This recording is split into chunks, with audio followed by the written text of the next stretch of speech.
L'automne de 1789 s'abattait sur Mantes-la-Jolie comme une malédiction.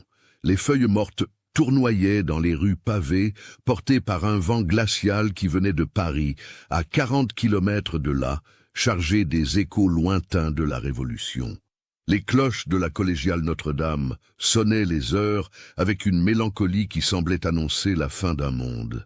Dans ce décor d'anxiété collective, l'Hôtel-Dieu de Mantes se dressait comme une forteresse de pierre grise au bord de la Seine, ses murs épais abritant les mourants, les malades et les désespérés que la Nouvelle-France révolutionnaire semblait avoir oubliés. Valentine Simon traversait les couloirs sombres de l'hôpital avec la grâce silencieuse d'un fantôme. À 28 ans, elle incarnait le dévouement incarné aux yeux du personnel médical débordé. Ses cheveux châtain foncé, toujours tirés en un chignon strict sous sa coiffe blanche immaculée, encadraient un visage aux traits délicats, mais curieusement inexpressifs. Ses yeux, d'un bleu glacial presque transparent, semblaient regarder à travers les gens plutôt que vers eux. Ses mains, toujours propres malgré le chaos constant de l'hôpital, bougeaient avec une précision chirurgicale lorsqu'elle administrait les soins. L'aile des mourants, comme on l'appelait sans détour, occupait le dernier étage de l'hôpital, là où les plafonds bas et les fenêtres étroites laissaient à peine passer la lumière du jour. C'était le royaume de Valentine. 15 lits alignés contre les murs de pierre suintant d'humidité, remplis de vieillards abandonnés par leurs familles, de mendiants ramassés dans les rues, de paysans venus mourir loin de leurs terres ravagées par les émeutes. L'odeur y était suffocante, un mélange de sueur rance, d'urine, de pourriture et de quelque chose d'autre, quelque chose de plus subtil que personne ne pouvait vraiment identifier. Une odeur douceâtre et métallique qui s'accrochait aux narines. « Madame Simon, le vieil Étienne respire à peine », murmura sœur Marguerite, une religieuse corpulente dont le visage bouffi trahissait l'épuisement chronique. Elle venait d'entrer dans l'aile, portant un plateau de bouillon tiède que personne ne toucherait. Valentine se tourna lentement, son expression demeurant parfaitement neutre. « J'arrive immédiatement, ma sœur. » Le lit numéro 7 abritait Étienne Lacroix, un ancien maréchal ferrant de 72 ans, dont le corps décharné avait déjà l'apparence d'un cadavre. Ses yeux vitreux fixaient le plafond noirci par des décennies de fumée de chandelle. Sa respiration était un râle humide, irrégulier, chaque inspiration semblant lui coûter un effort surhumain. Valentine s'approcha, posa sa main fraîche sur le front brûlant du vieil homme. « Étienne, » murmura-t-elle d'une voix douce comme du velours, « vous souffrez terriblement, n'est-ce pas ?» Un gémissement étouffé fut la seule réponse. Les doigts squelettiques du vieillard se crispèrent sur le drap crasseux. « Je vais vous soulager, » promit Valentine. De la poche de son tablier, elle sortit une petite fiole de verre brun. Le laudanum, l'opiacé miraculeux extrait du pavot, dilué dans de l'alcool, que les médecins prescrivaient pour tout, la douleur, l'insomnie, la toux, l'anxiété. Dans les mains de Valentine, c'était bien plus qu'un simple analgésique. Sœur Marguerite avait déjà quitté l'aile, trop heureuse d'échapper à cette atmosphère oppressante. Valentine était seule avec les mourants. Elle versa une quantité généreuse de laudanum dans une cuillère en étain, bien plus que la dose habituelle. Ses gestes étaient mécaniques, répétés des dizaines de fois. « Ouvrez la bouche, Étienne. Cela fera disparaître toute la souffrance. » Le liquide ambré coula entre les lèvres gercées du vieil homme. Valentine attendit, observant avec une fascination clinique la transformation qui s'opérait. Les traits crispés par la douleur se détendirent progressivement. La respiration devint plus superficielle, plus espacée. Les pupilles se dilatèrent jusqu'à noyer l'iris. Dans moins d'une heure, Étienne Lacroix aurait rejoint les 30 autres patients qui avaient trouvé la paix sous les soins de Valentine au cours des 8 derniers mois. Elle s'assit sur le tabouret à côté du lit, patiente, ses mains jointes sur ses genoux. Cette attente ne la dérangeait pas. Au contraire, elle trouvait une certaine sérénité dans ces moments suspendus entre la vie et la mort. C'était comme observer une bougie s'éteindre lentement, la flamme vacillant une dernière fois avant de disparaître dans un panache de fumée. Mais Valentine ne se contentait pas d'observer. Dans son esprit méthodique, elle enregistrait déjà les détails, le poids approximatif du corps, l'état de décomposition des tissus, la qualité de la chair. Car ce qui se passerait ensuite, dans l'obscurité du sous-sol après minuit, était son véritable travail, son œuvre. Dehors, la pluie commença à tomber. Un déluge froid et brutal qui tambourinait contre les carreaux fêlés. Les autres patients de l'aile gémissaient dans leur sommeil agité, inconscients qu'un de leurs compagnons d'infortune venait de recevoir sa dernière dose de compassion. À 23 heures, Étienne Lacroix cessa de respirer. Valentine nota l'heure exacte sur un petit carnet qu'elle gardait dans sa poche. Elle recouvrit le corps d'un drap grisâtre, puis descendit informer le gardien de nuit. Un homme obtus, nommé Baptiste, qui ne posait jamais de questions tant qu'on lui glissait quelques sous dans la main. « Encore un pour la fosse commune », dit-elle simplement. Baptiste hocha la tête, à peine réveillé de sa torpeur alcoolisée. « J'enverrai les porteurs demain matin. »« Non », répondit Valentine avec une fermeté inhabituelle. « Je m'en occupe cette nuit. Les autres patients n'ont pas besoin de se réveiller à côté d'un cadavre. » Le gardien haussa les épaules. Qu'est-ce que ça pouvait lui faire? Un mort de plus ou de moins dans cet hôpital de malheur? Comme vous voulez, Madame Simon. Vous êtes dévouée, faut le dire. Dévouée. Le mot résonna dans l'esprit de Valentine, tandis qu'elle remontait à l'aile des mourants. Oui, elle était dévouée. Mais pas de la manière dont ces idiots l'imaginaient. Son dévouement allait bien au-delà de la simple charité chrétienne. C'était une mission, presque une vocation, une quête qui la consumait depuis qu'elle avait découvert, dans les manuscrits jaunis de son défunt père, un apothicaire excentrique qui avait étudié les pratiques médicinales anciennes, les secrets oubliés de la médecine hermétique européenne. L'idée que l'essence vitale d'un être humain pouvait être préservée, concentrée, absorbée par un autre pour prolonger la vie et maintenir la jeunesse, n'était pas nouvelle. Pendant des siècles, les alchimistes et les médecins secrets avaient expérimenté avec les fluides corporels, croyant que le sang, la moelle, certains organes contenaient la quintessence de l'âme. Valentine avait lu les comptes rendus de Paracelse, les traités obscurs sur la mumia, cette substance extraite des cadavres et utilisée comme panacée universelle. Ce qui pour d'autres n'était que superstition médiévale était devenu pour elle une obsession rationnelle. À minuit et demi, l'hôpital était plongé dans un silence relatif, troublé seulement par les toux occasionnels et les gémissements des malades. Valentine enveloppa le corps d'Étienne dans le drap et, avec une force surprenante pour sa stature délicate, le hissa sur ses épaules. Le couloir menant aux escaliers de service était désert. Elle descendit 2 étages, puis emprunta un passage étroit qui menait aux anciennes caves de l'hôpital, des sections que plus personne n'utilisait depuis des années. Au bout d'un dédale de corridors humides, aux murs couverts de salpêtre, une porte de bois massif fermée par un cadenas dont elle seule possédait la clé. Valentine déverrouilla et poussa le battant qui grinça sinistrement. L'odeur qui s'échappa était indescriptible, un mélange de putréfaction, de substances chimiques et de quelque chose de brûlé. Elle alluma une lanterne à huile qui révéla l'étendue de son sanctuaire secret. La salle était vaste, voûtée, ses pierres datant probablement de l'époque médiévale.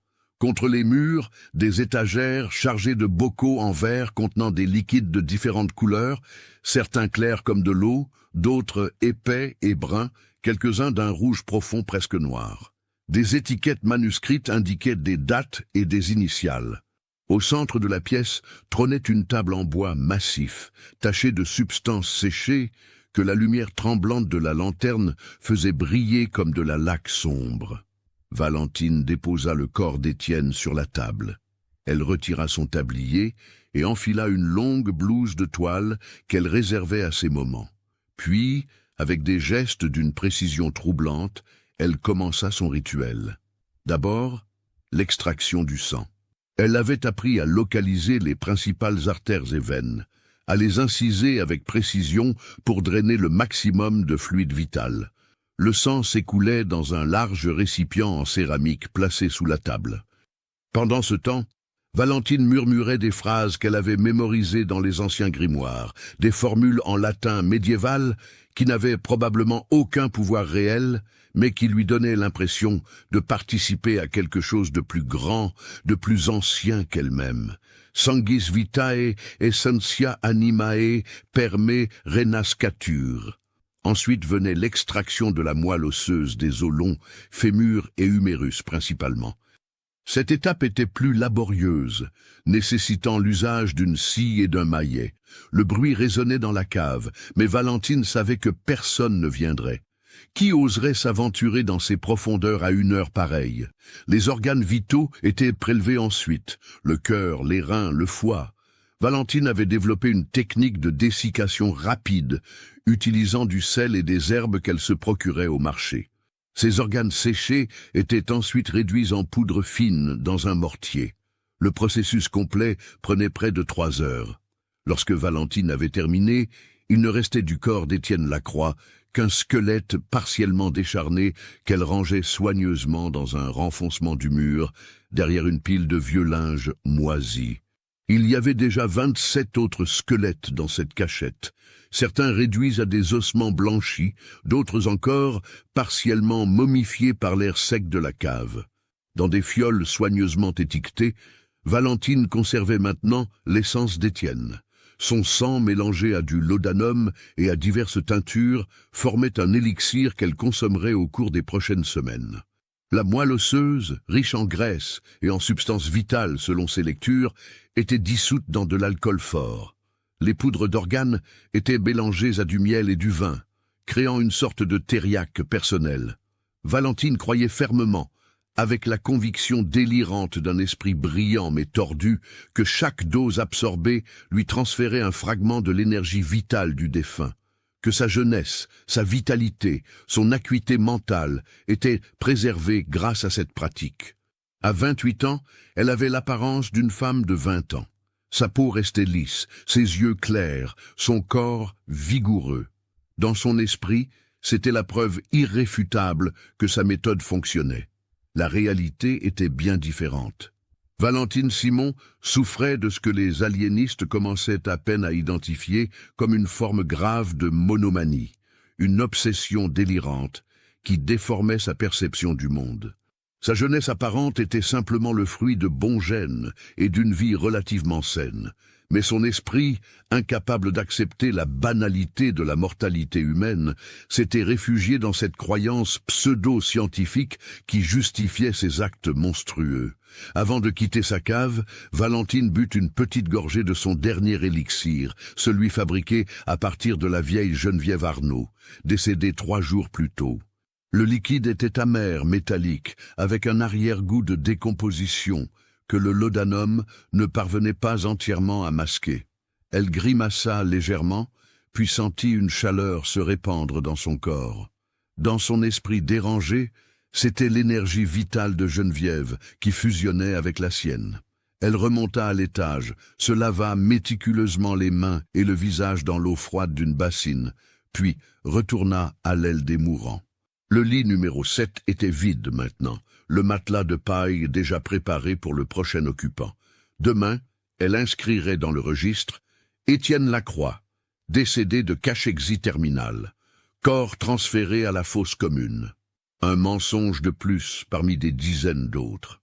Valentine s'assit près de la fenêtre étroite qui donnait sur la Seine. L'aube commençait à pointer, teintant le ciel de nuances grises et roses. Au loin, on pouvait apercevoir les toits de Paris et, dans son imagination, entendre les échos de la Révolution qui grondaient comme un orage permanent.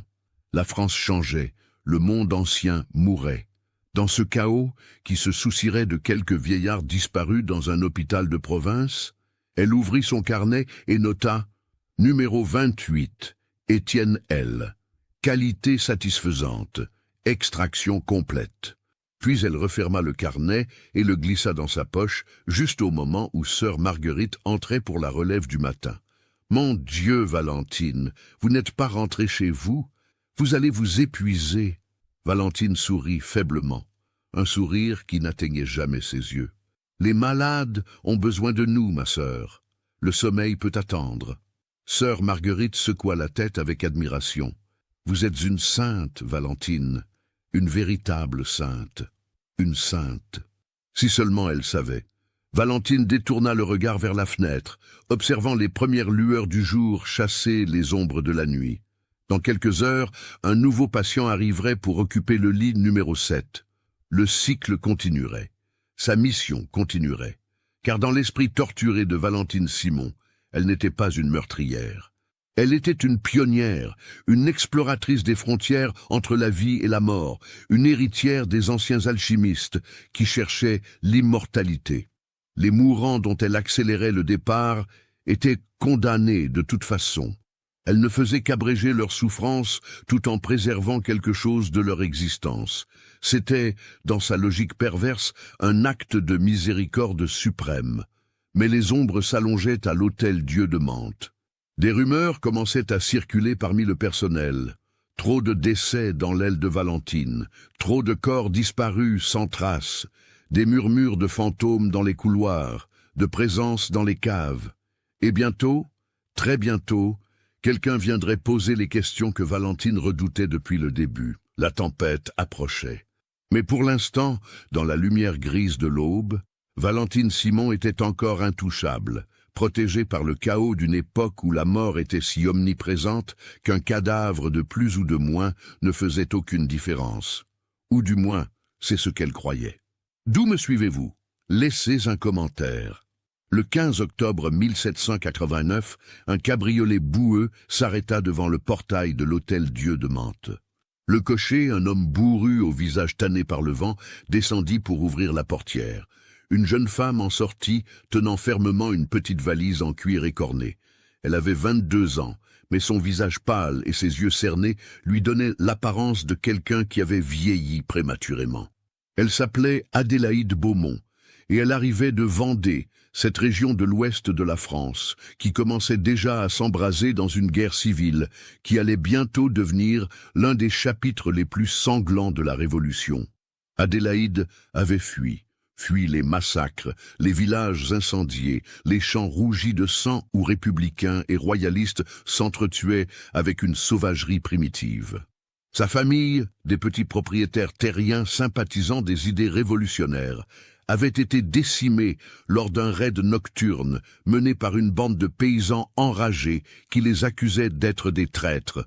Son père, pendu à un chêne, sa mère et ses 2 jeunes sœurs égorgées dans leur sommeil. Adélaïde n'avait survécu que parce qu'elle passait cette nuit-là chez une tante dans le village voisin. Avec les quelques économies qu'elle avait pu rassembler, elle était partie vers le nord, vers Paris, espérant y trouver refuge et un nouveau départ. Mais Paris était elle-même au bord du gouffre, la ville bouillonnante de colère populaire et de tensions politiques. Un médecin charitable lui avait parlé de l'hôtel-dieu de Mantes qui cherchait désespérément du personnel. Adélaïde n'avait aucune formation médicale, mais elle savait lire et écrire, un luxe rare pour une femme de sa condition. Et elle était prête à apprendre. Surtout, elle avait besoin d'un toit, d'un salaire, d'une raison de continuer à vivre quand tout ce qui donnait un sens à son existence avait été anéanti. Le directeur de l'hôpital, le docteur Henri Gaultier, était un homme corpulent au visage rougeau, perpétuellement essoufflé et débordé. Il reçut Adélaïde dans son bureau encombré de registres et de documents administratifs. « Mademoiselle Beaumont », dit-il en feuilletant la lettre de recommandation qu'elle lui avait tendue. « Vos références sont, minces. Vous n'avez jamais travaillé dans un hôpital. »« Non, monsieur », répondit Adélaïde d'une voix ferme malgré sa nervosité. « Mais j'apprends vite, et je n'ai pas peur du travail difficile. » Gaultier la scruta par-dessus ses petites lunettes rondes.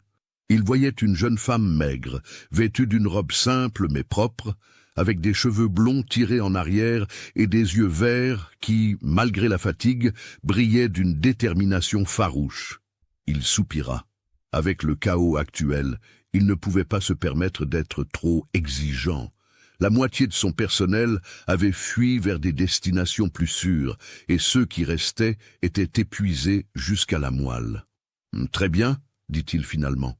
Vous commencerez comme aide-soignante. Le salaire est modeste, mais vous serez logé et nourri.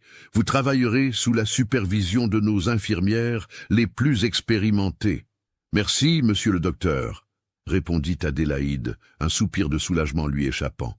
Ne me remerciez pas trop vite, avertit Gaultier avec un sourire amer. Ce n'est pas un travail facile. Vous verrez des choses qui vous hanteront. La mort est notre compagne quotidienne ici. Adélaïde hocha la tête. Elle avait déjà vu la mort de près, de manière brutale et intime. Rien dans cet hôpital ne pourrait être pire que les images gravées dans sa mémoire. Le docteur Gaultier appela une domestique pour conduire Adélaïde à sa chambre. Une petite cellule au dernier étage du bâtiment, à peine plus grande qu'un placard, avec un lit étroit, une table branlante et une cruche d'eau. Mais c'était un refuge, et pour Adélaïde, c'était suffisant. Le lendemain matin, elle commença son service. On l'assigna d'abord aux cuisines, où elle aida à préparer les bouillons insipides et les potages d'orge destinés aux malades. Puis on l'envoya dans différentes salles pour changer les draps souillés, vider les bassins, nettoyer les plaies purulentes des patients. Le travail était exactement aussi éprouvant que Gaultier l'avait prévenu. L'odeur omniprésente de maladie et de décomposition, les gémissements constants des souffrants, la vue des corps ravagés par la tuberculose, la gangrène, la syphilis, tout cela aurait brisé un esprit moins endurci. Mais Adélaïde avait déjà été brisée une fois. Cette fois, elle se reconstituait fragment par fragment. C'est lors de sa 3e journée qu'elle rencontra Valentine Simon. Adélaïde montait des seaux d'eau fraîche à l'aile des mourants lorsqu'elle croisa une femme mince en tenue d'infirmière, descendant les escaliers avec une grâce inhabituelle. Leurs regards se croisèrent un bref instant. Adélaïde fut frappée par les yeux de cette femme, d'un bleu si pâle qu'ils semblèrent presque dépourvus de couleur, comme 2 morceaux de glace. Il y avait quelque chose de dérangeant dans ce regard, quelque chose qui donnait envie de détourner les yeux. « Vous êtes nouvelle », dit Valentine sans préambule. Sa voix était douce, mélodieuse même, mais complètement dénuée de chaleur. « Oui, madame, je m'appelle Adélaïde Beaumont, Valentine Simon. Je m'occupe de l'aile du dernier étage. » Elle marqua une pause, ses yeux scannant Adélaïde de la tête aux pieds, comme si elle l'évaluait. « Vous venez de loin ?»« De Vendée, madame. » Quelque chose passa dans le regard de Valentine. De l'intérêt, de la curiosité, Adélaïde ne put le déterminer. La Vendée, terrible, ce qui se passe là-bas. Vous avez perdu des proches? Adélaïde sentit sa gorge se serrer. Toute ma famille.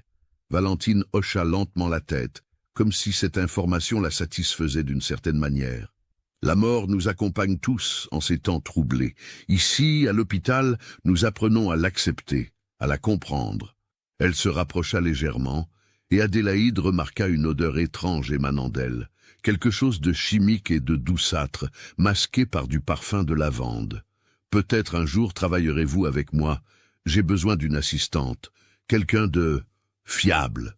Avant qu'Adélaïde puisse répondre, Valentine était déjà partie, disparaissant dans le couloir sombre avec cette démarche silencieuse qui semblait être sa caractéristique.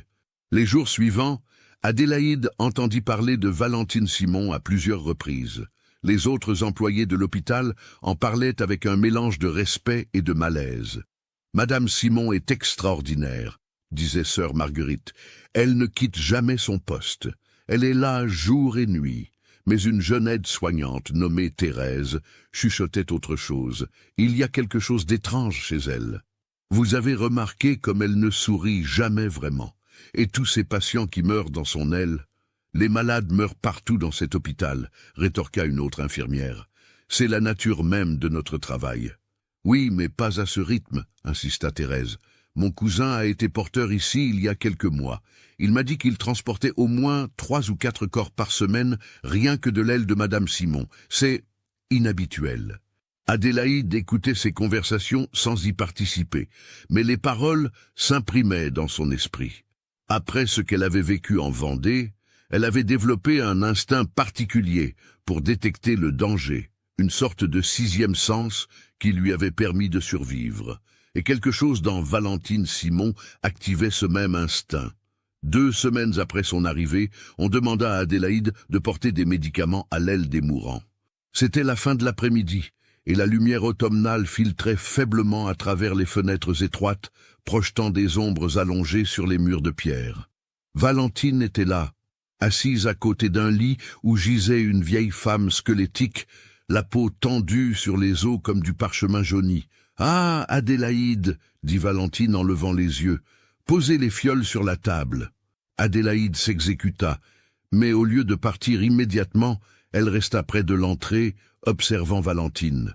L'infirmière versait quelque chose dans une cuillère, du laudanum probablement, et le faisait couler entre les lèvres de la vieille femme avec une douceur presque maternelle. « Elle souffre beaucoup, » expliqua Valentine sans que personne ne lui ait posé de questions. « Les derniers jours sont toujours les plus difficiles. »« Comment savez-vous qu'elle n'a plus que quelques jours ?»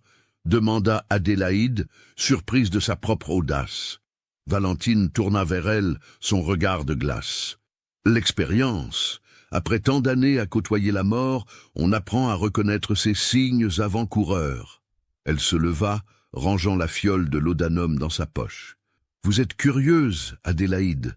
C'est une bonne qualité.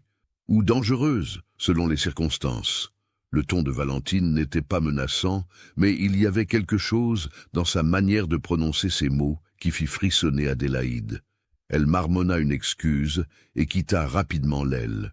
Cette nuit-là, incapable de dormir, Adélaïde descendit à la cuisine pour se faire une tisane. Le silence de l'hôpital nocturne était oppressant, seulement troublé par les toux lointaines et les gémissements occasionnels.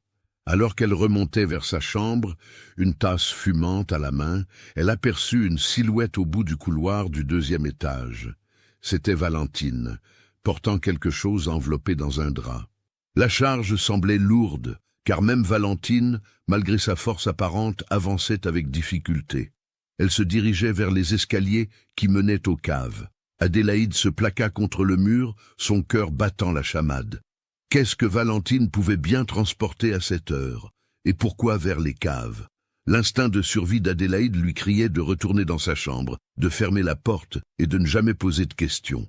Mais une autre partie d'elle, celle qui refusait de vivre dans l'ignorance, celle qui avait déjà payé le prix de ne pas voir les signes avant-coureurs du danger, la poussait à suivre.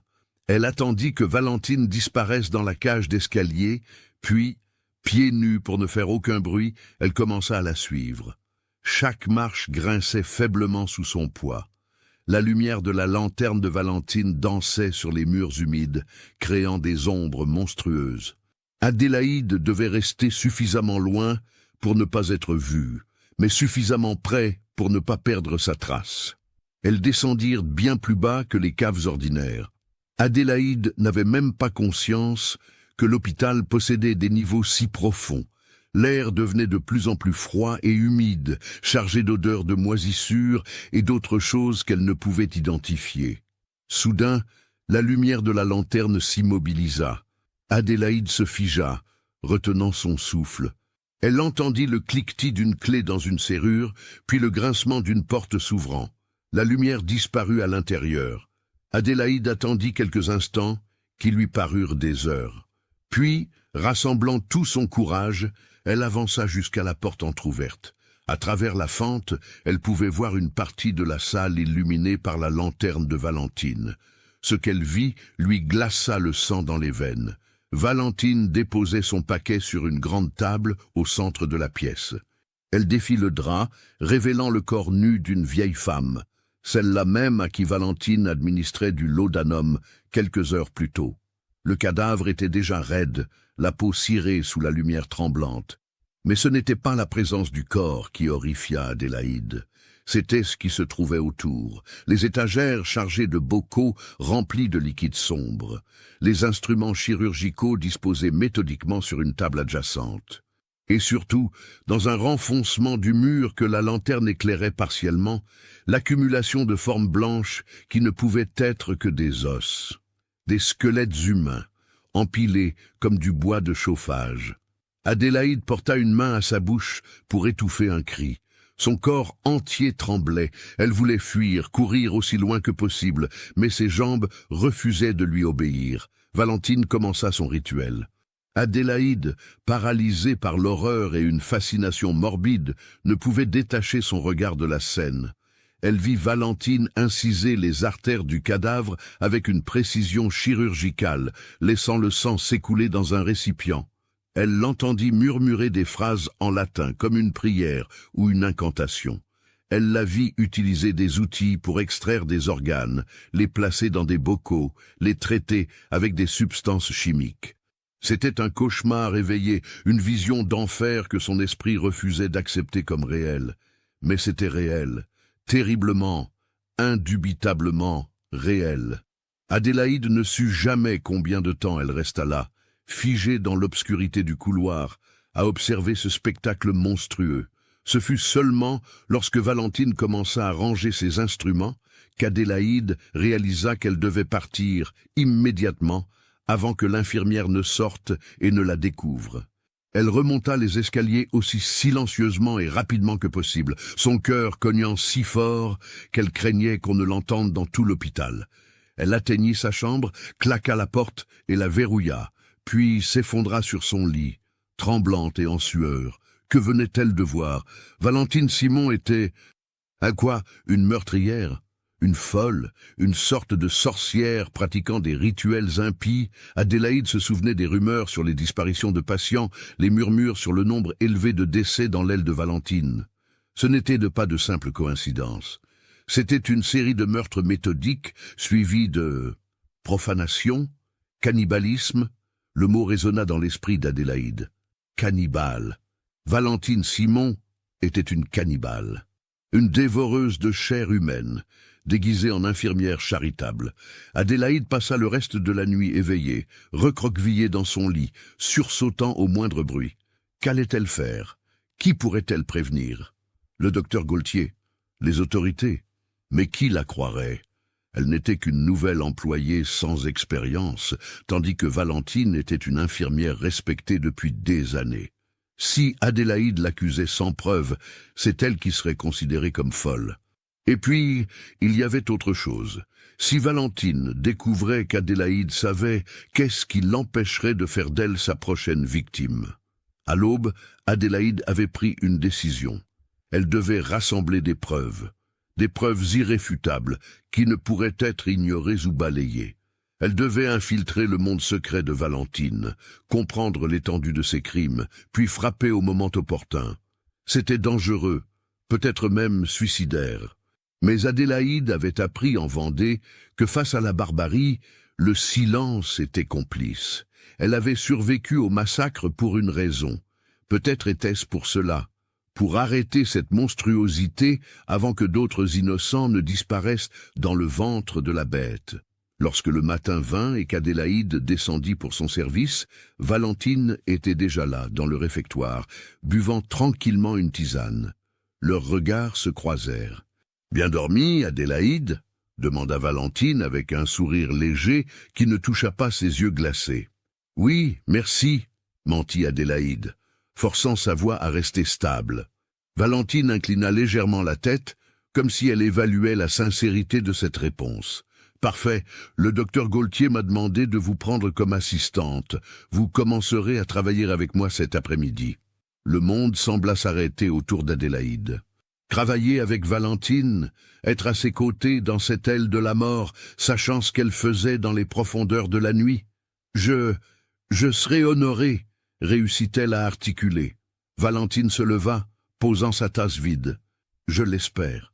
Elle s'approcha d'Adélaïde, si près que celle-ci pouvait sentir cette odeur étrange qui émanait toujours d'elle. Parce que je n'ai besoin que de personnes en qui je peux avoir une confiance absolue, une confiance totale. Vous comprenez? Adélaïde hocha la tête, incapable de parler. Bien, conclut Valentine avant de s'éloigner, laissant Adélaïde seule avec ses pensées terrifiées et la certitude grandissante qu'elle venait de mettre les pieds dans une toile d'araignée dont elle ne pourrait peut-être jamais s'échapper. Si cette histoire macabre vous a donné des frissons, partagez-la avec un ami qui aime les contes d'horreur. L'après-midi du 2 novembre 1789 marqua un tournant dans l'histoire secrète de l'Hôtel-Dieu de Mantes. Dehors, le vent d'automne fouettait les rues pavées, arrachant les dernières feuilles des arbres le long de la Seine. À Paris, l'Assemblée nationale constituante débattait de la nationalisation des biens du clergé, tandis que dans les campagnes, la peur et la colère fermentaient comme du vin tourné. Mais dans l'aile des mourants de l'hôpital, une autre révolution, bien plus intime et terrifiante, était sur le point de se produire. Adélaïde avait passé les 3 dernières semaines à travailler aux côtés de Valentine Simon. Chaque jour, un exercice d'équilibre entre la dissimulation de sa peur et la collecte discrète d'informations. Elle avait appris à imiter la manière efficace dont Valentine administrait les soins, à anticiper ses besoins, à rester silencieuse quand la situation l'exigeait.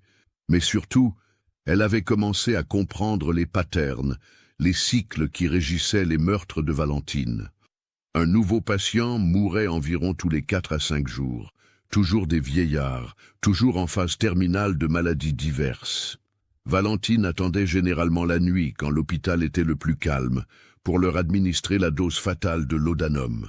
Le lendemain matin, elle inscrivait le décès dans le registre avec une mention laconique « mort naturelle due à », suivie d'un diagnostic médical quelconque. Personne ne vérifiait, personne ne posait de questions. Dans le chaos de l'époque, les morts se confondaient dans une masse anonyme. Adélaïde avait discrètement consulté les registres des 8 derniers mois. 32 décès enregistrés dans l'aile de Valentine, mais elle savait maintenant que le nombre réel était plus élevé. Car Valentine ne notait pas tous les corps. Certains disparaissaient purement et simplement comme s'ils n'avaient jamais existé. Des vagabonds sans famille, des mendiants sans nom, des réfugiés perdus dans le tumulte révolutionnaire. Personne ne les réclamait, personne ne les cherchait.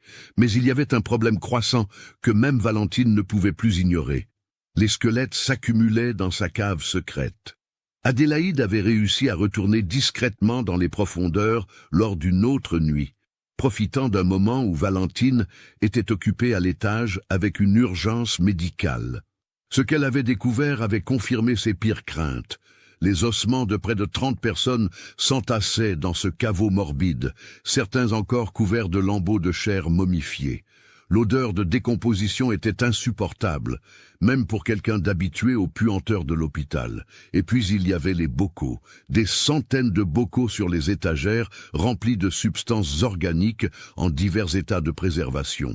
Adélaïde avait lu quelques-unes des étiquettes à la lumière tremblante de sa chandelle. Sang de PM, août 1789. Moelle de JL, septembre 1789.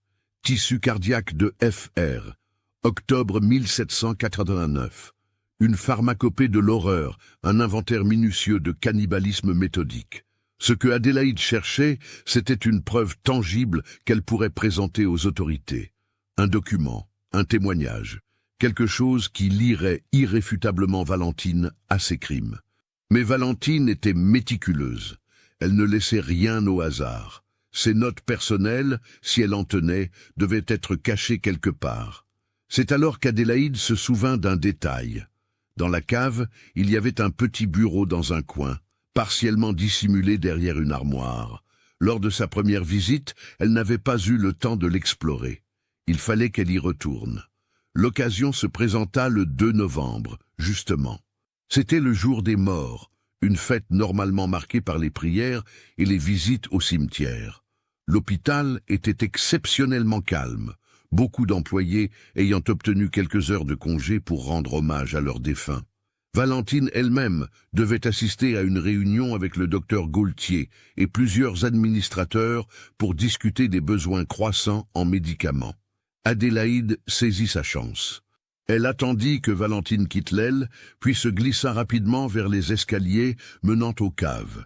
Son cœur battait si fort qu'elle craignait qu'on ne l'entende. Chaque ombre semblait receler une menace. Chaque craquement du vieux bâtiment résonnait comme un avertissement. Elle atteignit la porte de la cave secrète. Le cadenas était fermé, évidemment. Mais Adélaïde avait prévu ce détail. Lors d'une de ses précédentes explorations nocturnes, elle avait pris une empreinte de la serrure dans de la cire. Un serrurier discret de Mantes lui avait fabriqué une copie de la clé. Un vieil homme qui ne posait pas de questions tant qu'on le payait. La clé tourna dans la serrure avec un clic satisfaisant. Adélaïde poussa la porte et entra, une lanterne à la main. L'odeur la frappa immédiatement, cette puanteur douceâtre et métallique qui imprégnait chaque pierre de cette salle maudite. Elle se dirigea droit vers le bureau. Il était recouvert d'une fine couche de poussière, comme si Valentine ne l'utilisait plus régulièrement. Adélaïde ouvrit les tiroirs un par un, des feuilles vierges, des plumes d'oie, un encrier à moitié vide. Puis, dans le tiroir du bas, caché sous une pile de vieux journaux révolutionnaires, elle le trouva. Un journal intime, un cahier relié de cuir noir, les pages couvertes d'une écriture fine et serrée. Les mains tremblantes, Adélaïde l'ouvrit à une page au hasard. 15 août 1789. Aujourd'hui, j'ai libéré Pierre Marchand de ses souffrances. 68 ans. Cancer des poumons en phase finale. Il m'a fallu 20 minutes pour extraire la quantité optimale de sang. La qualité est excellente. Son essence sera ajoutée à mon élixir principal. Je sens déjà les effets de mes précédentes absorptions. Ma peau est plus lumineuse, mon esprit plus vif. Les anciens savaient. L'essence vitale peut être transférée, préservée, immortalisée. Je suis la preuve vivante de leur théorie. Adélaïde tourna d'autres pages, son horreur grandissant à chaque ligne. 3 septembre 1789. Marguerite Fontaine, 75 ans. Démence sénile avancée. Elle ne reconnaissait plus personne, ne parlait plus. Quelle vie avait-elle encore? Je lui ai offert la paix, et en échange, elle m'a offert sa vitalité. C'est un échange équitable, une symbiose entre la mort et la vie. Pourquoi personne d'autre ne le comprend-il? 20 septembre 1789. Difficulté croissante pour disposer des restes. Le renfoncement du mur est presque plein. Je devrais bientôt trouver une autre solution. Peut-être la Seine? Non, trop risqué. Les corps pourraient être découverts. Il faut que je réfléchisse à une méthode plus permanente. Page après page, Valentine documentait ses crimes avec une froideur clinique, comme un scientifique notant les résultats d'expérience. Mais au fil des entrées, Adélaïde remarqua un changement de ton. Les justifications pseudo-médicales laissaient progressivement place à quelque chose de plus sombre, de plus mystique. 10 octobre 1789. Je les entends parfois, la nuit, les voix de ceux que j'ai libérés. Ils me parlent, me guident, ils me remercient. Marguerite me dit que j'ai bien fait, que sa souffrance a enfin un sens. Pierre m'assure que son essence vit maintenant en moi, plus forte et plus pure qu'elle ne l'a jamais été dans son corps malade. Ce n'est pas de la folie, c'est la vérité que les autres refusent de voir. Adélaïde sentit un frisson glacé parcourir son échine. Valentine n'était pas seulement une meurtrière, elle souffrait d'une forme grave de délire, une psychose qui lui faisait croire qu'elle entendait les voix de ses victimes, que son cannibalisme rituel avait une justification spirituelle. Mais l'entrée la plus révélatrice était la dernière, datée du 1er novembre, la veille, la nouvelle fille, Adélaïde Beaumont. Elle me pose problème. Je sens qu'elle observe, qu'elle devine. Son regard n'est pas innocent. Elle a la méfiance de quelqu'un qui a déjà côtoyé la mort de près. Mais peut-être est-ce précisément ce dont j'ai besoin. Une complice, quelqu'un qui pourrait comprendre ma mission. Ou si elle refuse, quelqu'un dont l'essence vitale pourrait considérablement renforcer mon élixir. Elle est jeune, en bonne santé, son sang serait exquis. Le journal faillit s'échapper des mains d'Adélaïde. Valentine savait. Ou du moins, elle soupçonnait. Et elle envisageait déjà de faire d'Adélaïde sa prochaine victime. Il fallait partir, immédiatement.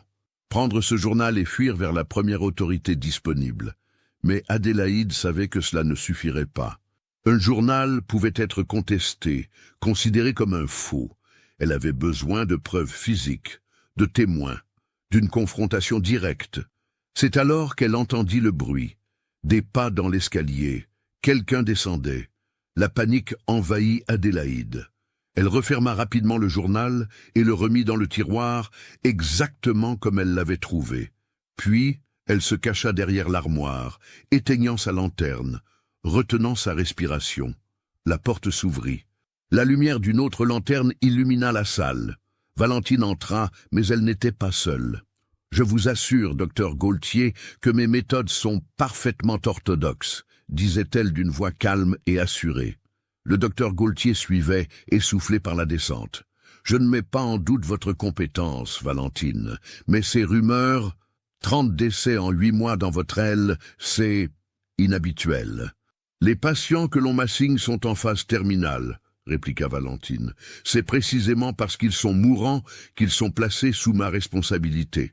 Certes, certes. Gaultier toussa, manifestement mal à l'aise.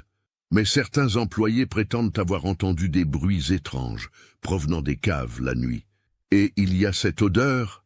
Valentine guida Gaultier vers le centre de la salle, loin de l'endroit où Adélaïde se cachait. Cette partie de l'hôpital est ancienne, docteur. Les canalisations sont défectueuses. Quant au bruit, ce sont probablement des rats. Oui, sans doute, marmonna Gaultier, scrutant nerveusement les ombres autour de lui. Tout de même, je devrais examiner. Il n'y a rien à examiner ici, coupa Valentine avec une fermeté qui surprit le docteur.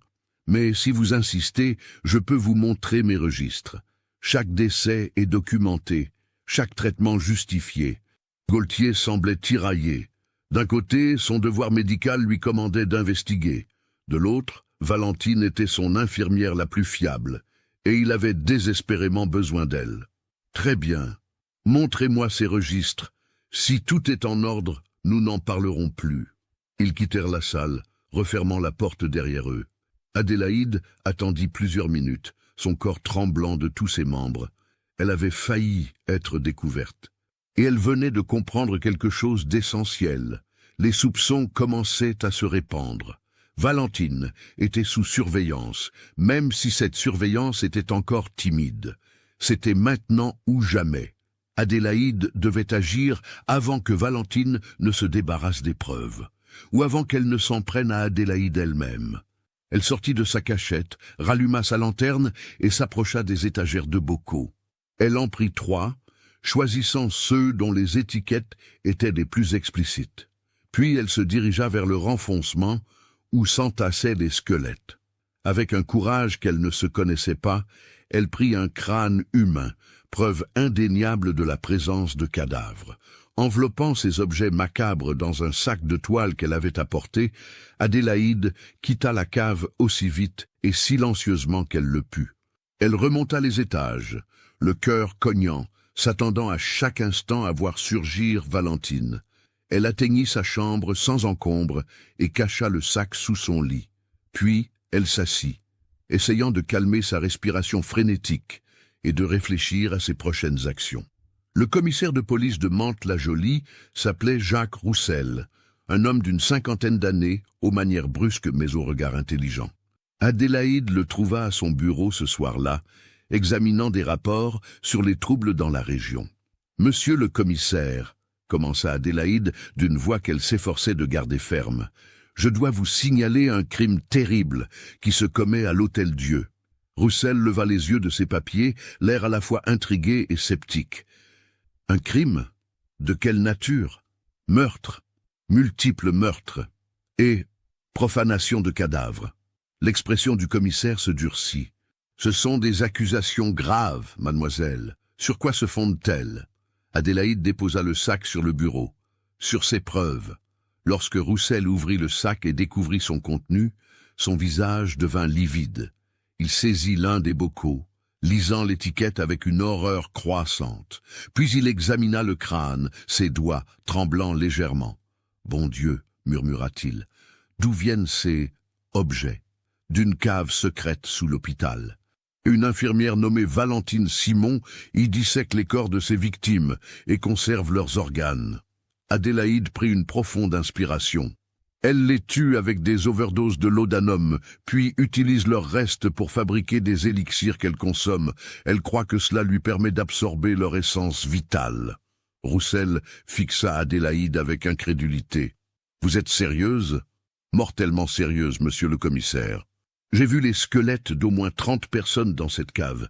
J'ai lu son journal où elle documente ses crimes. » Le commissaire se leva, faisant les 100 pas dans son bureau. « Si ce que vous dites est vrai, Il s'interrompit, regardant à nouveau les bocaux. « Il faut que je voie cet endroit de mes propres yeux. Nous partirons demain matin avec mes hommes. »« Demain pourrait être trop tard, » insista Adélaïde. « Valentine est suspicieuse. Le docteur Gaultier est déjà venu inspecter les lieux aujourd'hui. Si elle pense qu'elle est sur le point d'être démasquée, elle détruira les preuves, ou elle fuira. » Roussel réfléchit un instant, puis hocha la tête. « Très bien, nous irons ce soir. Dans 2 heures, je rassemble mes hommes. » Adélaïde sentit un poids immense se soulever de ses épaules. Enfin, quelqu'un la croyait. Enfin, justice allait être rendue. Mais ce qu'elle ne savait pas, c'est que Valentine, à ce moment précis, était en train de lire une page de son journal qu'elle avait ouverte à son retour à la cave après avoir raccompagné Gaultier. Une page qu'elle était certaine d'avoir laissée fermée. Quelqu'un avait fouillé dans ses affaires, quelqu'un savait, et Valentine Simon, face au danger de découverte, n'avait plus rien à perdre. Soutenez notre chaîne en cliquant sur le bouton « Merci » en forme de cœur, afin que nous puissions continuer à vous proposer des histoires aussi sombres et captivantes que celle-ci. La nuit du 2 novembre 1789 serait gravée dans l'histoire de Mantes-la-Jolie comme la nuit des ombres. Les chroniques locales n'en parleraient que des années plus tard, et encore, en chuchotant, comme on évoque un cauchemar trop horrible pour être dit à voix haute.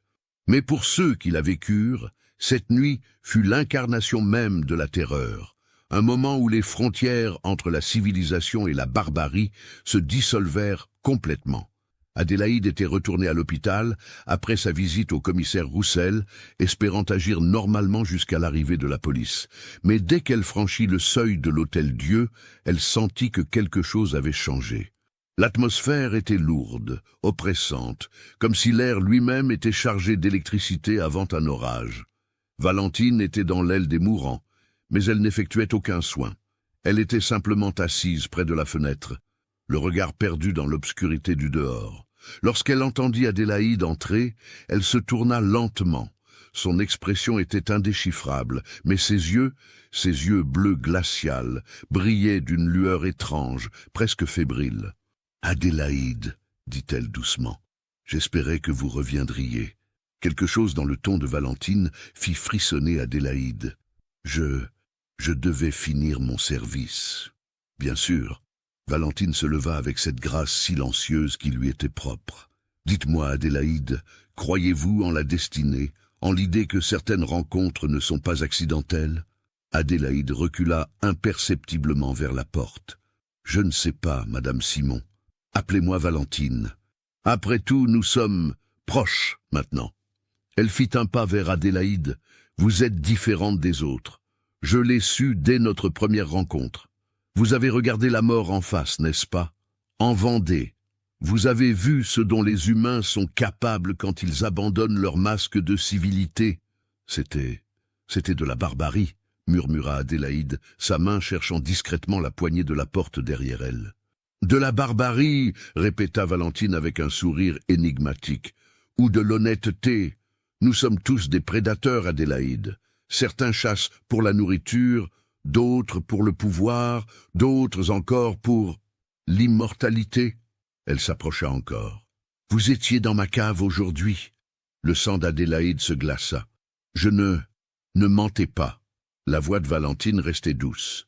Mais il y avait maintenant une dureté d'acier en dessous. « Vous avez touché mon journal.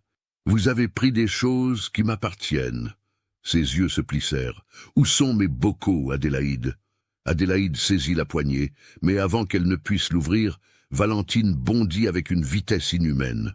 Sa main se referma sur le poignet d'Adélaïde dans une étreinte de fer. La force de cette femme apparemment frêle était stupéfiante. « Vous avez parlé, » murmura Valentine, son visage maintenant si proche de celui d'Adélaïde qu'elles auraient pu s'embrasser. « À qui? La police? Gaultier? » « Vous êtes folle, » haleta Adélaïde, luttant pour se libérer. « Laissez-moi partir. »« Folle !» Valentine rit, un son creux et sans joie. C'est ce qu'il disait de Paracels, de tous les grands esprits qui ont osé repousser les frontières de la science. Mais je ne suis pas folle, Adélaïde. Je suis illuminée. J'ai percé le secret que l'humanité cherche depuis l'aube des temps. » Elle tira brutalement Adélaïde loin de la porte, la projetant contre le mur. Les patients dans leur lit gémissaient faiblement, trop faibles ou trop confus pour comprendre ce qui se passait. « Vous auriez pu être ma disciple, » continua Valentine, sortant de sa poche une petite seringue. « J'aurais partagé mes connaissances avec vous. Nous aurions pu continuer le travail ensemble, perfectionner la méthode. Mais vous avez choisi la trahison. » Adélaïde vit la seringue et comprit immédiatement son contenu. Du laudanum. Une dose massive, certainement létale. La même arme que Valentine avait utilisée sur ses 30 autres victimes. « Non !»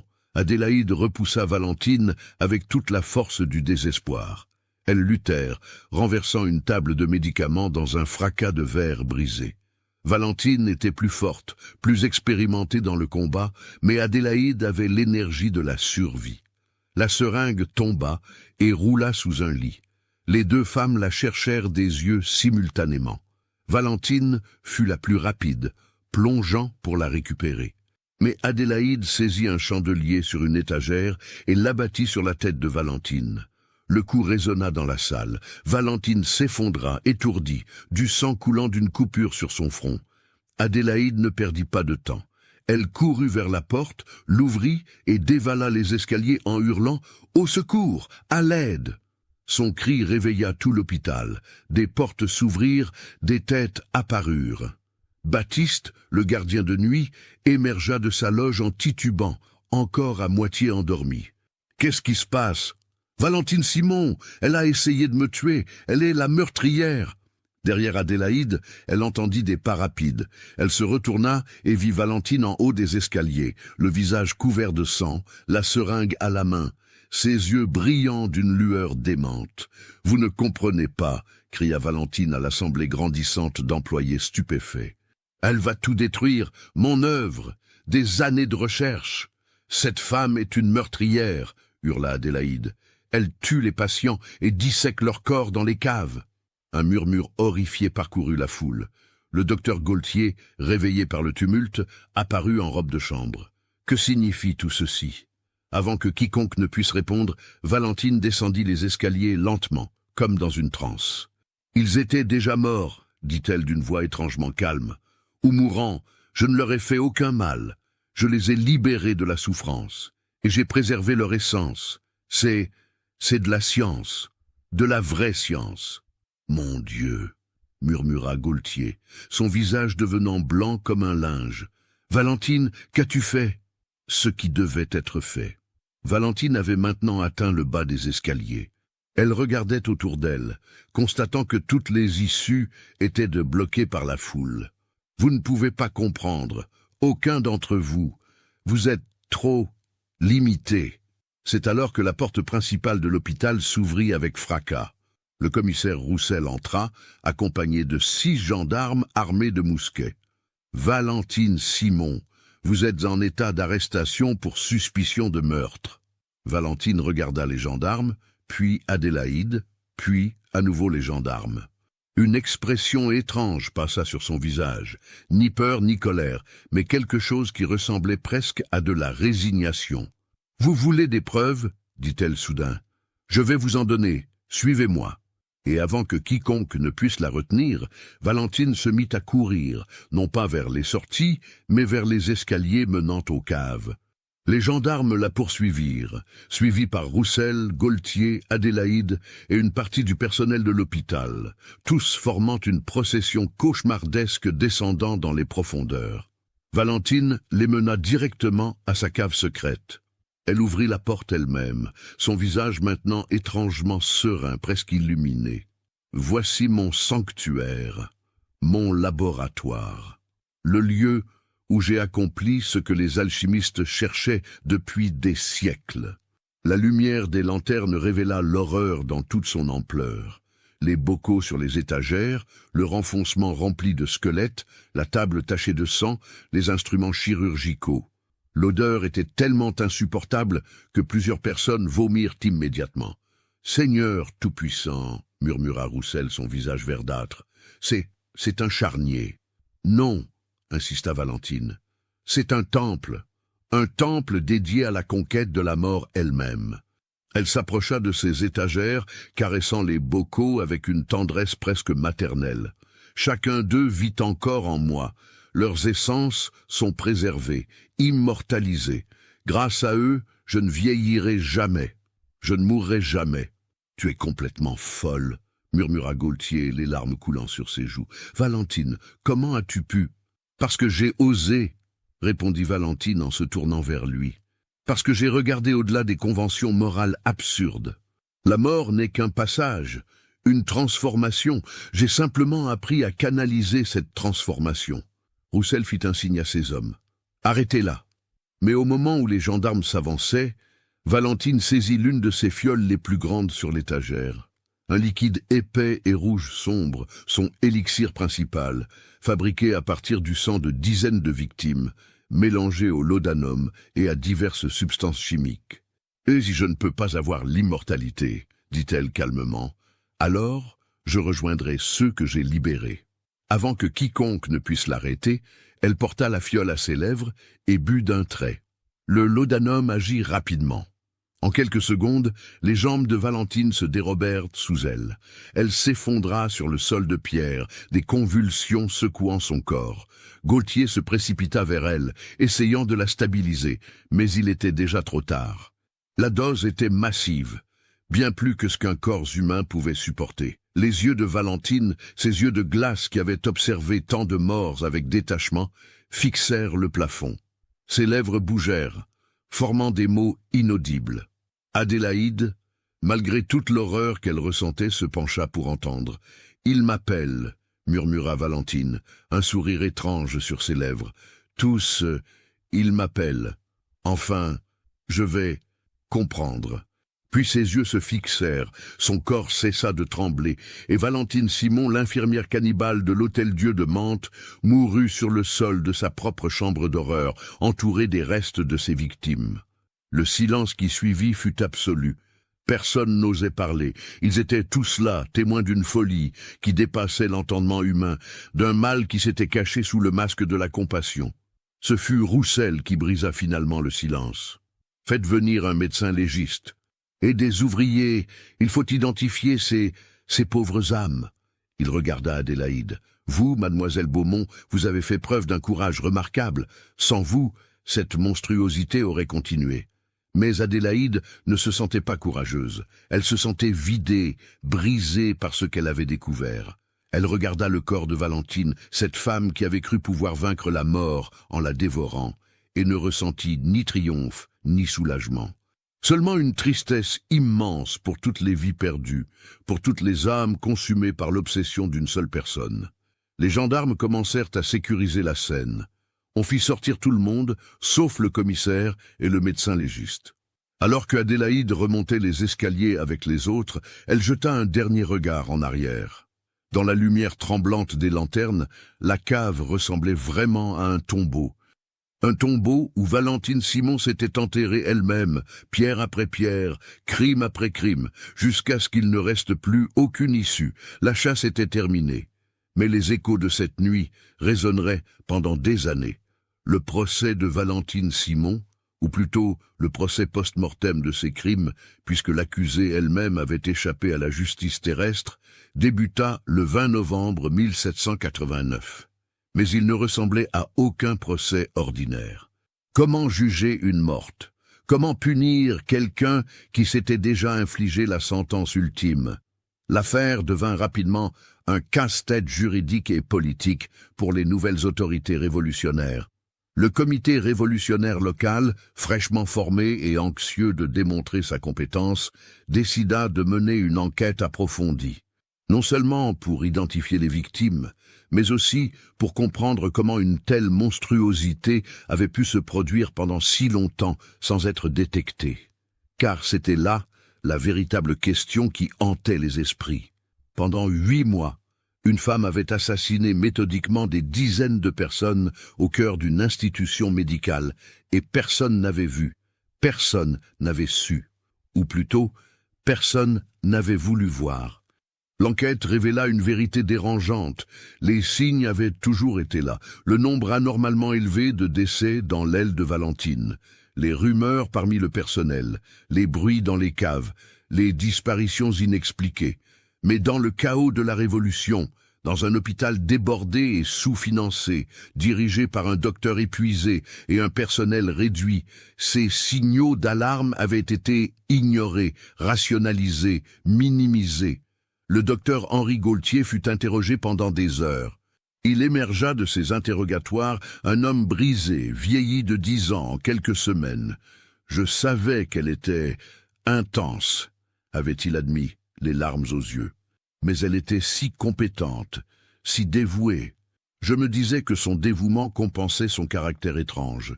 Comment aurais-je pu imaginer? Il ne termina pas sa phrase. Comment aurait-il pu imaginer qu'une infirmière était en réalité une cannibale méthodique? Personne ne pouvait imaginer une chose pareille. L'identification des victimes fut un travail macabre et ardu. Le médecin légiste, un homme nommé François Lemaire, passa des semaines dans la cave maudite, cataloguant chaque os, chaque bocal, chaque fragment de preuve. Grâce au registre de l'hôpital, aux enquêtes auprès des familles et aux notes partielles de Valentine elle-même, ils parvinrent à identifier 23 des 31 victimes confirmées. Les noms furent gravés sur une plaque commémorative.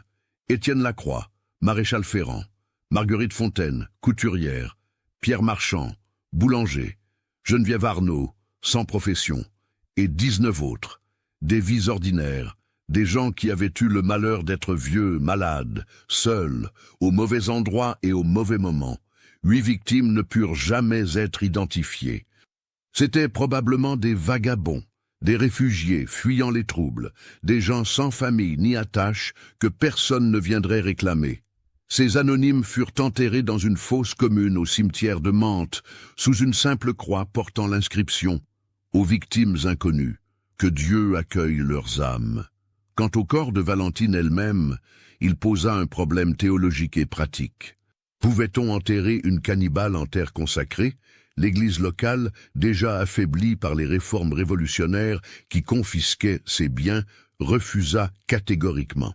Finalement, sur ordre du comité révolutionnaire, le corps de Valentine fut incinéré. Une pratique encore rare à l'époque, réservée aux cas les plus extrêmes. Ses cendres furent dispersées dans la Seine, effaçant ainsi physiquement toute trace de son existence. Mais effacer la mémoire était une autre affaire.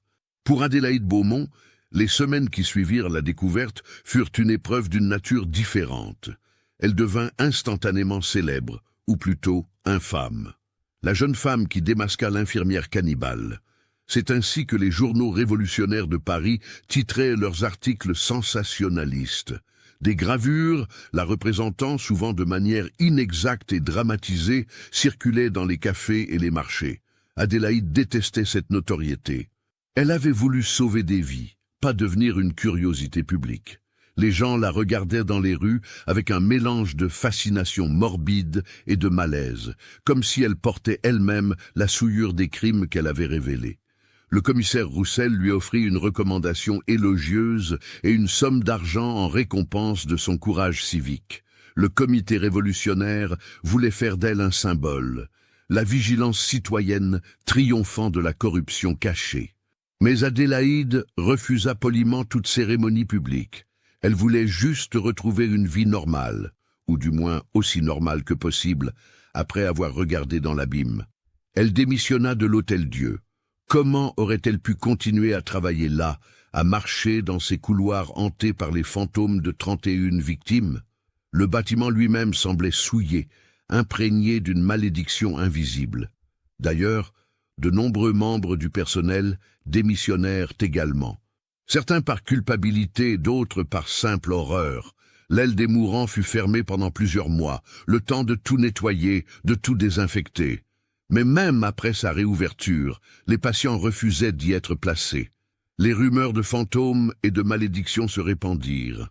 On disait que la nuit, on pouvait entendre des gémissements provenant des caves, que l'odeur douceâtre de décomposition persistait malgré tous les efforts de nettoyage. Quant à la cave secrète elle-même, On décida finalement de la murer complètement. Le comité révolutionnaire considéra qu'il valait mieux enterrer ce lieu maudit, le condamner à l'oubli. Des maçons furent appelés, et en 3 jours, l'entrée fut scellée derrière un mur de briques épais. On peignit par-dessus, on déplaça des meubles devant. Officiellement, cette cave n'existait plus. Mais les secrets ont une manière de ressurgir. Des décennies plus tard, lors de travaux de rénovation de l'hôpital au milieu du XIXe siècle, des ouvriers redécouvriraient cette cave murée. Les squelettes et les bocaux avaient depuis longtemps pourri et s'étaient désintégrés. Mais la table de dissection était toujours là, ainsi que les instruments chirurgicaux. Un historien local documenta la découverte, ravivant brièvement l'histoire de Valentine Simon. Puis, la cave fut à nouveau scellée et l'histoire retomba dans l'oubli. Adélaïde, quant à elle, quitta Mantes-la-Jolie au printemps 1790. Elle utilisa l'argent de la récompense pour voyager vers le sud, loin des souvenirs douloureux, loin de la célébrité non désirée. Elle s'installa dans un petit village près de Lyon, où personne ne la connaissait, où elle pouvait recommencer. Elle trouva du travail comme institutrice, enseignant aux enfants du village à lire et à écrire. C'était une vie simple, paisible, exactement ce dont elle avait besoin. Mais les cauchemars persistèrent pendant des années. Des rêves où elle était de retour dans cette cave, où Valentine se levait de sa table de dissection, où les bocaux se brisaient et les squelettes s'animaient. Avec le temps, ces cauchemars s'espacèrent.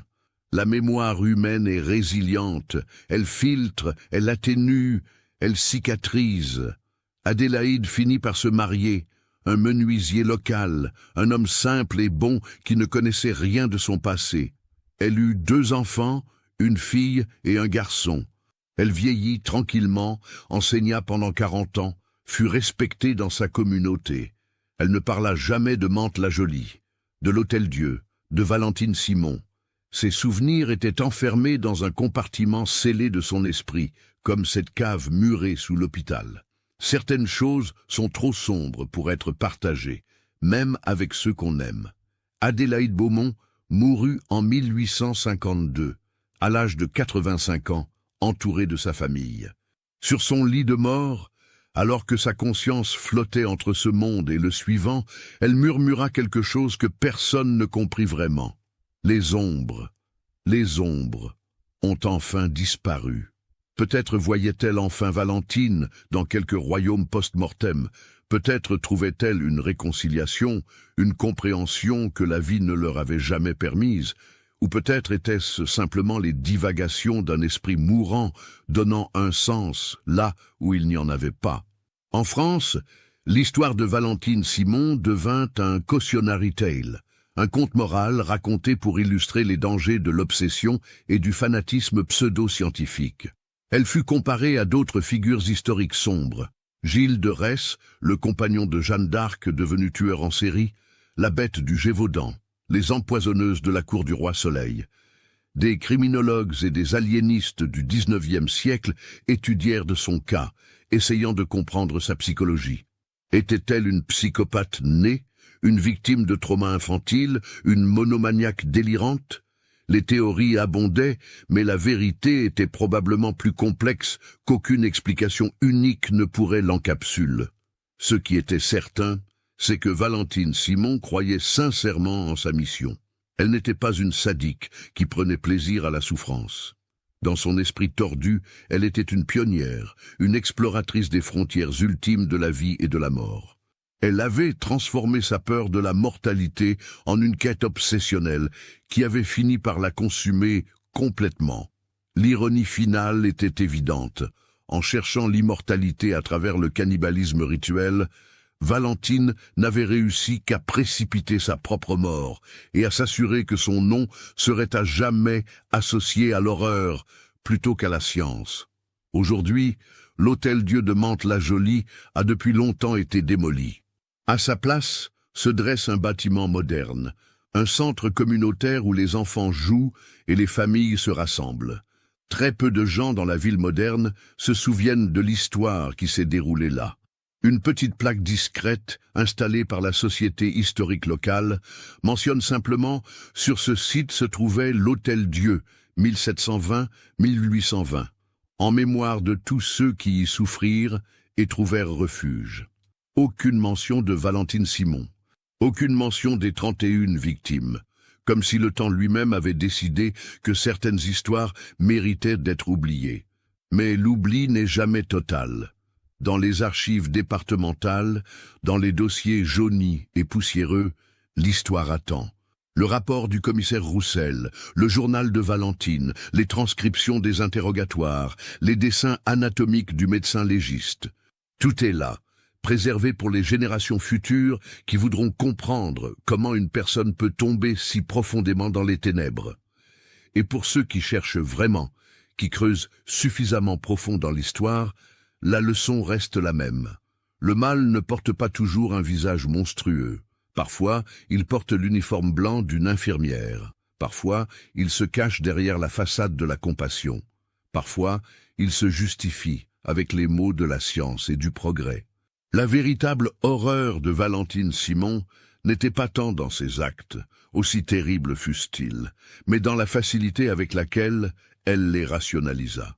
Dans sa capacité à transformer le meurtre en rituel, l'exploitation en exploration, le cannibalisme en quête d'immortalité.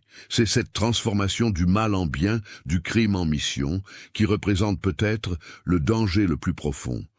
Car si Valentine pouvait se convaincre qu'elle faisait œuvre de science et de progrès en dépouillant les morts de leur humanité, qu'est-ce qui empêche d'autres, dans des circonstances différentes, de se convaincre de leur propre rectitude morale alors qu'ils commettent l'impensable? La Révolution française elle-même allait bientôt illustrer ce principe à une échelle nationale.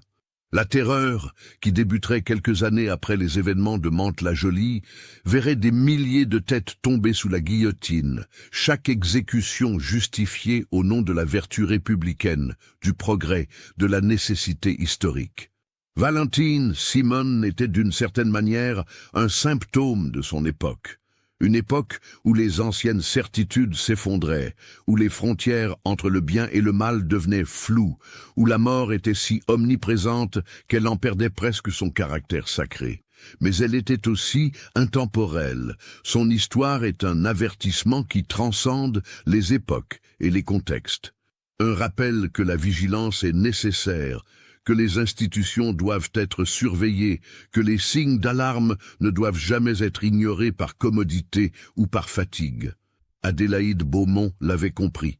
Elle avait payé le prix de sa vigilance en cauchemars et en souvenirs traumatiques, mais elle avait sauvé d'innombrables vies en refusant de détourner le regard face au mal.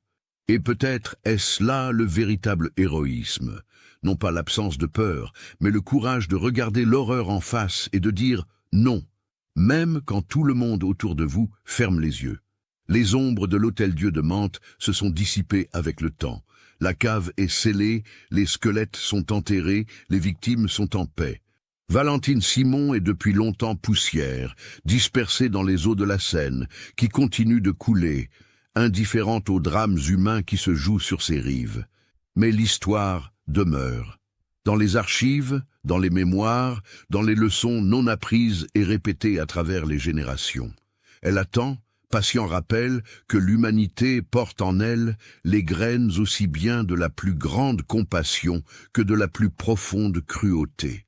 Et que la ligne entre les deux est parfois terriblement mince. Paris, 1825, 36 ans après les événements de Mantes-la-Jolie.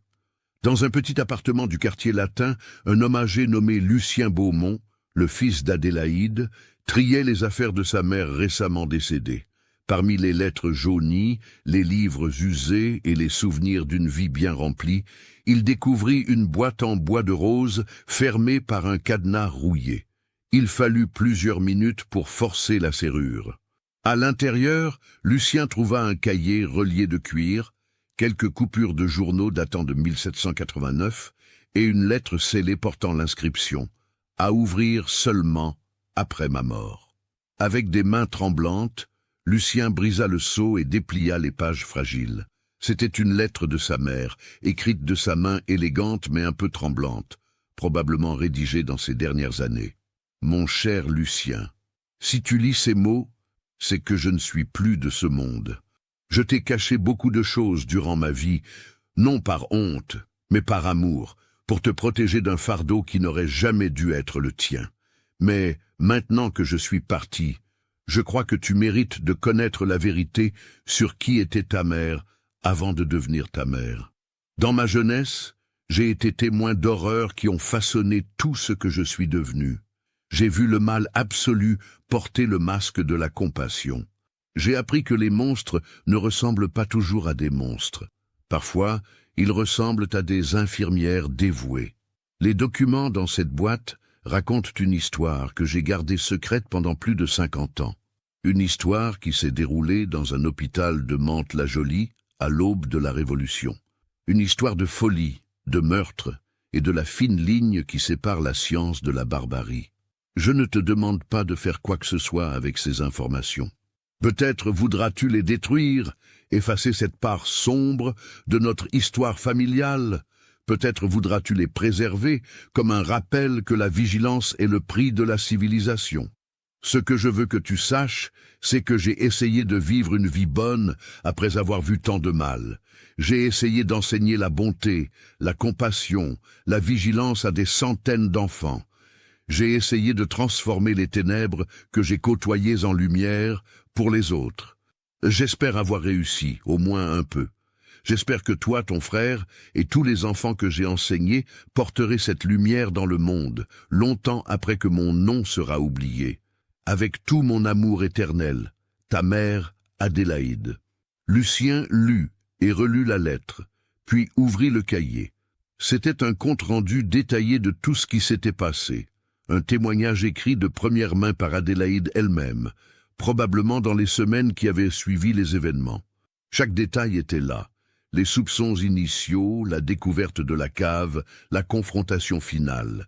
Les coupures de journaux confirmaient l'histoire. Des titres sensationnalistes de gazettes parisiennes, l'infirmière cannibale de Mantes, horreur à l'Hôtel-Dieu, 30 victimes dévorées, la folle qui croyait trouver l'immortalité dans les cadavres. Lucien passa la nuit entière à lire, horrifié, mais incapable de s'arrêter. Lorsque l'aube arriva, il comprenait enfin certaines choses sur sa mère, ses cauchemars occasionnels, son insistance sur l'importance de la vérité, sa méfiance envers les figures d'autorité non surveillées, sa compassion farouche pour les vulnérables. Elle avait porté ce secret toute sa vie. Elle avait transformé un trauma en force, une horreur en motivation. Elle était devenue exactement ce que Valentine Simon aurait pu être si elle avait choisi la lumière plutôt que les ténèbres. Lucien prit une décision. Il ne détruirait pas ces documents, mais il ne les publierait pas non plus. Il les conserverait, les préserverait, les transmettrait, car l'histoire, même, surtout, les parties sombres, méritaient d'être rappelées. Il emballa soigneusement les documents, les plaça dans une enveloppe scellée et les déposa aux Archives nationales avec instruction qu'ils ne devaient pas être ouverts avant 50 ans. Pour les historiens futurs, écrivit-il dans la note d'accompagnement, pour que nous n'oublions jamais. Et ainsi, l'histoire de Valentine Simon et d'Adélaïde Beaumont fut préservée, attendant patiemment dans les profondeurs des archives, attendant le moment où l'humanité serait prête à affronter à nouveau cette vérité dérangeante sur sa propre nature. Un étudiant en histoire, écrivant sa thèse sur les crimes médicaux pendant la Révolution française, tomba par hasard sur une boîte poussiéreuse aux archives départementales des Yvelines. À l'intérieur, le témoignage d'Adélaïde, les rapports de police, les articles de journaux. Il passa des mois à vérifier chaque détail, à corroborer chaque fait.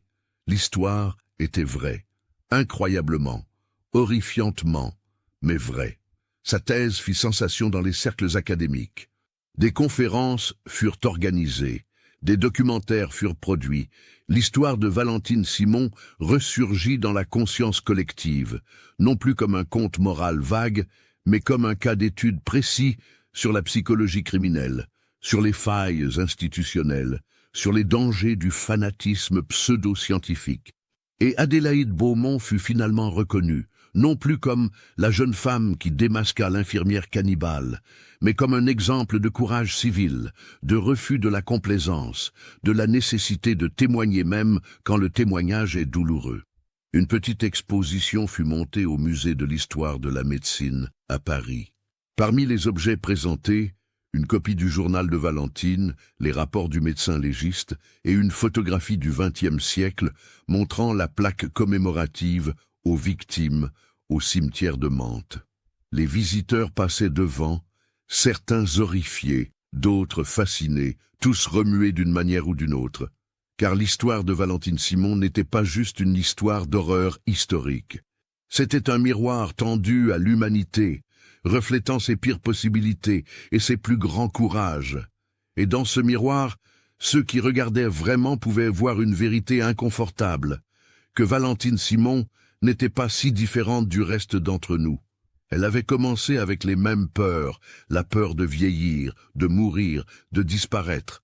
Mais au lieu de les affronter avec humilité, elle les avait laissés se transformer en obsession.